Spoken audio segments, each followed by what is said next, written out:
Hello viewers, welcome to Telugu రహస్యాలు. ఈరోజు మనం బొర్రా గుహల గురించి తెలుసుకోబోతున్నాం.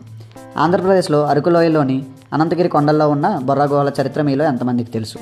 బ్రిటిష్ భూగర్భ శాస్త్రవేత్త విలియం కింగ్ 1807లో బొర్రా గుహలను కనుగొన్నారు.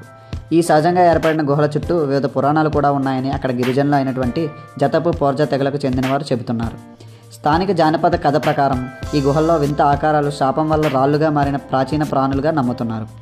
దేవతలు భూమిపై తిరిగినప్పుడు దేవతలను అవమానించిన వారు రాళ్లుగా మారారని స్థానిక కథలు చెబుతున్నాయి.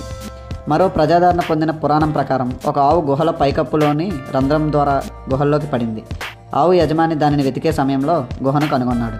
అక్కడ ఆవు బ్రతికి ఉండడం గమనించిన అతను ఆవు దగ్గరికి వెళ్ళగా అక్కడ ఒక శివలింగం ఆకారంలో ఉన్న రాతిని చూసి తన గోవుని పరమేశ్వరుడే రక్షించాడని నమ్మాడు.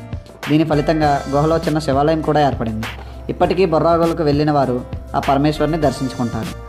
ఇక పురావస్తు శాస్త్రవేత్తలు ఈ గుహలు పాలియోలిథిక్ ఏజ్కి సంబంధించినవని, ఇవి ఆదిమానవులకు ఆశ్రయం కూడా అనేక శతాబ్దాలుగా పూజా స్థలంగా ఉన్నాయనే సూచన చేస్తున్నాయి అని చెప్పారు. కొన్ని తవ్వకాల్లో పుర్రెలు మరియు ఇతర అవశేషాలు కూడా కనుగొనబడ్డాయి. ఇవి ప్రాచీన సమాధి ఆచారాలను సూచిస్తున్నాయి. ఈ సమాధుల యొక్క ఖచ్చితమైన కారణాలు ఇంకా చర్చకు వస్తున్నాయి. భౌగోళిక శాస్త్రవేత్తలు అధ్యయనం చేసి ఇవి స్టలక్టైట్లు మరియు స్టలగ్మైట్లు వంటి అరుదైన ఖనిజాలను కలిగి ఉన్నట్లు కనుగొన్నారు. గుహ శాస్త్రవేత్తలు చేసిన పరిశోధనలు క్లిష్టమైన భూగర్భ జల వ్యవస్థలను వెల్లడించాయి. ఇక్కడ మిలియన్ల సంవత్సరాలుగా గోస్తాని నది ప్రవాహం ఉండేదని, ఈ ప్రవాహం గుహల ఆకారాన్ని మార్చినట్లు సూచిస్తున్నారు.